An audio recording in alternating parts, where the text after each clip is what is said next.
ನಮಸ್ಕಾರ ವೀಕ್ಷಕರೇ, ಇವತ್ತು ನಾನು ತೊಗೊಂಡು ಬಂದಿರೋವಂಥ ರೆಸಿಪೀಸು ಒಂದು ಹೆಸರುಬೇಳೆ ಪಾಯಸ ಮತ್ತು ಇನ್ನೊಂದು ಕಡಲೆಬೇಳೆ ಮಸಾಲೆ ವಡೆ. ಇದೆರಡನ್ನು ಮನೆಯಲ್ಲಿ ರುಚಿಯಾಗಿ ಮತ್ತು ಸುಲಭವಾಗಿ ಯಾವ ರೀತಿ ಮಾಡ್ಕೋಬಹುದು ಅಂತ ತೋರಿಸ್ತಾ ಇದ್ದೀನಿ. ಮೊದಲಿಗೆ ಇಲ್ಲಿ ನಾನು ಅರ್ಧ kg ಕಡಲೆಬೇಳೆ ತೊಗೊಂಡಿದ್ದೀನಿ ಮತ್ತು ಅದಕ್ಕೆ ಒಂದು ಹಿಡಿ ಹಸಿ ಕಡಲೆಕಾಯಿ ಬೀಜ ಹಾಕಿದ್ದೀನಿ. ಕಡಲೆಕಾಯಿ ಬೀಜ ಹಾಕೋದ್ರಿಂದ ವಡೆ ತುಂಬ ಟೇಸ್ಟಾಗಿ ಬರುತ್ತೆ. ಎರಡನ್ನೂ ನಾನು 2 ಗಂಟೆ ಟೈಮ್ ನೆನೆಸ್ಕೊಂಡಿದ್ದೀನಿ. ಇದಕ್ಕೆ ಮಸಾಲೆ ರುಬ್ಕೋತೀನಿ. ಈಗ ಒಂದು 3/4 ಕಪ್ಪು ತೆಂಗಿನ ತುರಿ ತೊಗೊಂಡಿದ್ದೀನಿ ಮತ್ತು ಖಾರಕ್ಕೆ ತಕ್ಕಂತೆ ಹಸಿಮೆಣಸಿನ್ಕಾಯಿ, ಶುಂಠಿ, ಬೆಳ್ಳುಳ್ಳಿ, ಕರಿಬೇವು ಮತ್ತು ಚಕ್ಕೆ, ಲವಂಗ, ಇದಿಷ್ಟನ್ನು ತರಿಯಾಗಿ ರುಬ್ಕೋಬೇಕು ಮತ್ತು ನೀರು ಕೂಡ ಹಾಕಬಾರ್ದು.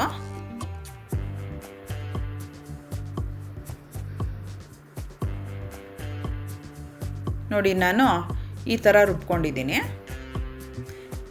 ಇದನ್ನೆಲ್ಲ ಒಂದು ಪಾತ್ರೆಗೆ ಹಾಕೋತಾ ಇದ್ದೀನಿ.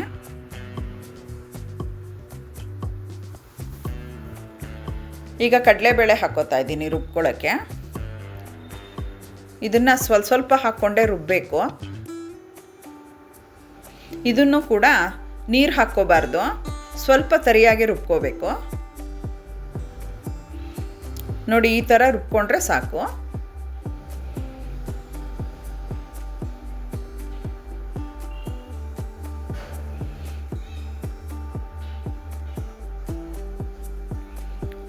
ಇದು ರುಬ್ಕೊಂಡಾಗಿದೆ. ಈಗ ಇದಕ್ಕೆ ಉಪ್ಪು ಸೇರಿಸ್ತಾ ಇದ್ದೀನಿ ಮತ್ತು ಕೊತ್ತಂಬರಿ ಸೊಪ್ಪು, ಪುದೀನ ಸೊಪ್ಪು, ಸಬ್ಸಿಗೆ ಸೊಪ್ಪು ಮತ್ತು ಈರುಳ್ಳಿ ಹಾಕ್ತಾ ಇದ್ದೀನಿ. ಈಗ ಇದನ್ನು ಕಲಿಸ್ಕೋಬೇಕು. ಎಲ್ಲ ಚೆನ್ನಾಗಿ ಮಿಕ್ಸ್ ಆಗಬೇಕು.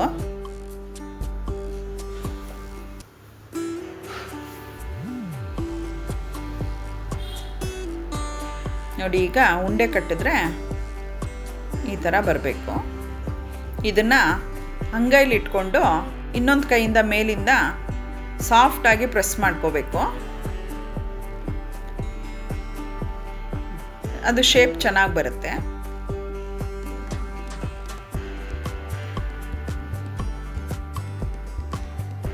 ನೋಡಿ, ಎಲ್ಲ ವಡೆಗಳನ್ನು ಆ ಥರ ಹಾಕ್ತಾ ಇದ್ದೀನಿ.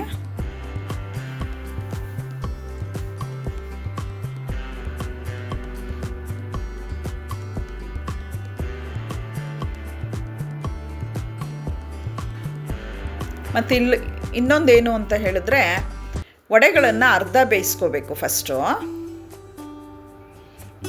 ಪೂರ್ತಿ ಬೇಯಿಸ್ಕೋಬಾರ್ದು. ನೋಡಿ, ಅರ್ಧ ಬೇಯಿಸ್ಕೊಂಡು ನಾನು ತೆಗೆದಿಟ್ಕೋತಾ ಇದ್ದೀನಿ.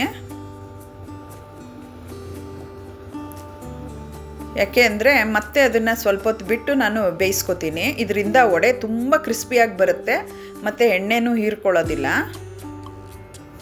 ನೋಡಿ, ಒಂದು 30 ಸೆಕೆಂಡ್ ಆಗಿದೆ ಅಷ್ಟೇ. 30 ಸೆಕೆಂಡ್ಗೆ ಮತ್ತೆ ಹಾಕ್ತಾ ಇದ್ದೀನಿ ನಾನು ಎಣ್ಣೆಗೆ.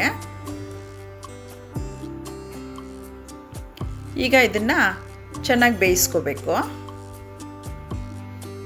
ನೋಡಿ, ಇದಾಗಿದೆ. ತೆಗಿತಾ ಇದ್ದೀನಿ. ತುಂಬ ಚೆನ್ನಾಗಿರುತ್ತೆ ತಿನ್ನೋದಕ್ಕೆ. ಕ್ರಿಸ್ಪಿಯಾಗಿಯೂ ಇರುತ್ತೆ ಮತ್ತು ಎಣ್ಣೆನೂ ಜಾಸ್ತಿ ಹೀರ್ಕೊಂಡಿರಲ್ಲ ಇದು. ನೋಡಿ, ಮೇಲೆಲ್ಲ ಕ್ರಿಸ್ಪಿ ಆಗಿದೆ, ಒಳಗೆಲ್ಲ ಸಾಫ್ಟ್ ಆಗಿದೆ. ತುಂಬ ಚೆನ್ನಾಗಿ ಬರುತ್ತೆ ಈ ಮೆಥಡಲ್ಲಿ ನೀವು ಮಾಡಿಕೊಂಡ್ರೆ. ಈ ರೆಸಿಪಿನ ಮನೇಲಿ ಮಾಡಿಕೊಂಡು ನನಗೆ ಕಮೆಂಟ್ ಮಾಡಿ ತಿಳಿಸಿ ಯಾವ ಥರ ಬಂದಿದೆ ಅಂತ ಹೇಳಿ. ತುಂಬ ಟೇಸ್ಟಾಗೂ ಬರುತ್ತೆ ಮತ್ತು ತುಂಬ ಹೆಲ್ದಿಯಾಗೂ ಇರುತ್ತೆ. ಈಗ ನೆಕ್ಸ್ಟು ನಾನು ಹೆಸರುಬೇಳೆ ಪಾಯಸ ಮಾಡೋದು ತೋರಿಸ್ತಾ ಇದ್ದೀನಿ. ಮೊದಲಿಗೆ ಹೆಸರುಬೇಳೆ 1 ಗ್ಲಾಸ್ ತೊಗೊಂಡಿದ್ದೀನಿ ನಾನು. ಅದನ್ನು ಹುರ್ಕೋಬೇಕು. ನೋಡಿ, ಅದು ಕೆಂಪಗಾಗಿದೆ, ಚೆನ್ನಾಗಿ ಹುರ್ಕೊಂಡಿದ್ದೀನಿ ನಾನು. ಈಗ ಇದನ್ನು ತೊಳ್ಕೋಬೇಕು.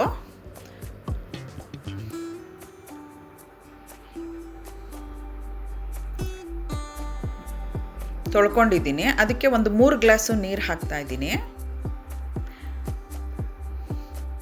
ಮತ್ತು ಕ್ಯಾಪ್ ಹಾಕಿ ಒಂದು 3 ವಿಷಲ್ಸು ಕೂಗಿಸ್ಕೊತಿದ್ದೀನಿ ನಾನು.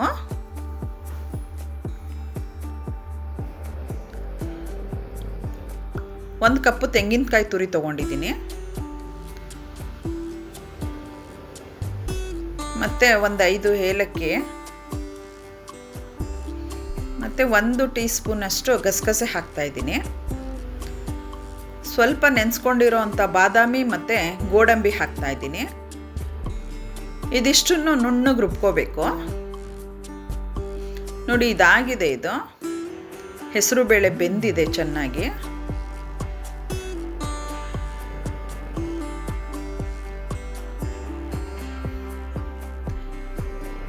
ಈಗ ಬೆಲ್ಲ ತೊಗೊಂಡಿದ್ದೀನಿ ನಾನು. ಬೆಲ್ಲ 1.5 ಗ್ಲಾಸ್ ತೊಗೊಂಡಿದ್ದೀನಿ. ಇಲ್ಲಿ ನಾನು 1 ಗ್ಲಾಸ್ ಹೆಸರು ಬೇಳೆಗೆ 1.5 ಗ್ಲಾಸು ಬೆಲ್ಲ ತೊಗೊಂಡಿದ್ದೀನಿ. ಇದನ್ನು ಸ್ವಲ್ಪ ನೀರು ಹಾಕಿ ಕರಗಿಸ್ಕೊತೀನಿ.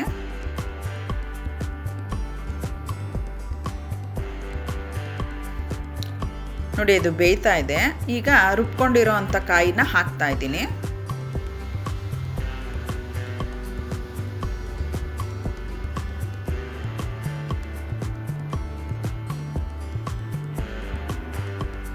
ಇದನ್ನು ಸ್ವಲ್ಪ ಬೇಯಕ್ಕೆ ಬಿಡ್ತೀನಿ.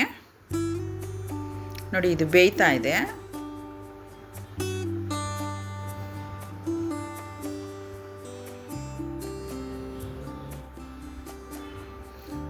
ಮತ್ತು ಅದನ್ನು ಹೆಸರು ಬೇಳೆಗೆ ಹಾಕ್ಕೋತಾ ಇದ್ದೀನಿ.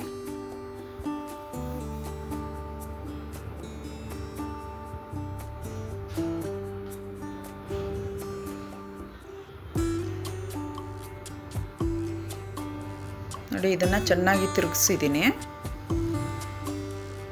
ಈಗ ಸ್ವಲ್ಪ ಹಾಲು ಹಾಕ್ಕೋತಾ ಇದ್ದೀನಿ. ಹಾಲು ಹಾಕ್ಕೊಂಡು ಕುದಿಯಕ್ಕೆ ಬಿಡಬೇಕು.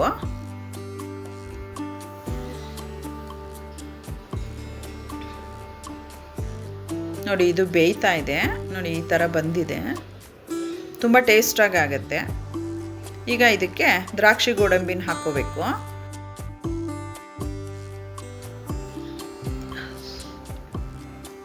ತುಪ್ಪಕ್ಕೆ ಗೋಡಂಬಿ ಮೊದಲು ಇದನ್ನು ಫ್ರೈ ಮಾಡ್ಕೋತಾ ಇದ್ದೀನಿ.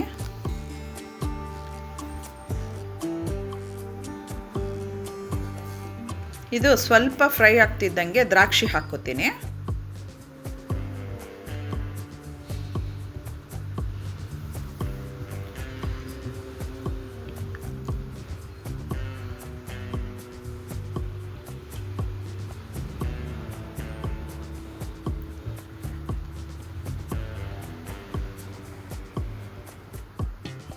ನೋಡಿ ಇದೆರಡು ಆಗಿದೆ.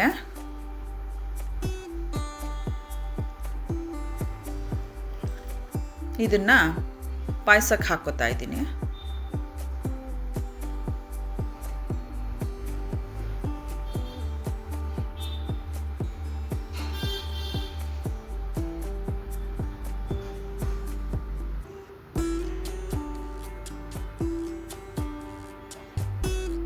ನೋಡಿ ಈ ಥರ ಬಂದಿದೆ. ಇದು ತುಂಬ ಟೇಸ್ಟಾಗಿ ಆಗುತ್ತೆ. ನೀವು ಮನೇಲಿ ಮಾಡ್ಕೊಳ್ಳಿ. ಈ ರೆಸಿಪೀಸ್ನ ನೀವು ಮಾಡಿಕೊಂಡು ನನಗೆ ಕಮೆಂಟ್ ಮಾಡಿ ತಿಳಿಸಿ. ಮತ್ತು ನನ್ನ ಚಾನಲ್ಗೆ ಎನ್ಕರೇಜ್ ಮಾಡಿ, ಸಬ್ಸ್ಕ್ರೈಬ್ ಆಗಿ, ಲೈಕ್ ಮಾಡಿ, ಶೇರ್ ಮಾಡಿ, ಬೆಲ್ ಐಕಾನ್ ಪ್ರೆಸ್ ಮಾಡಿ. Thank you.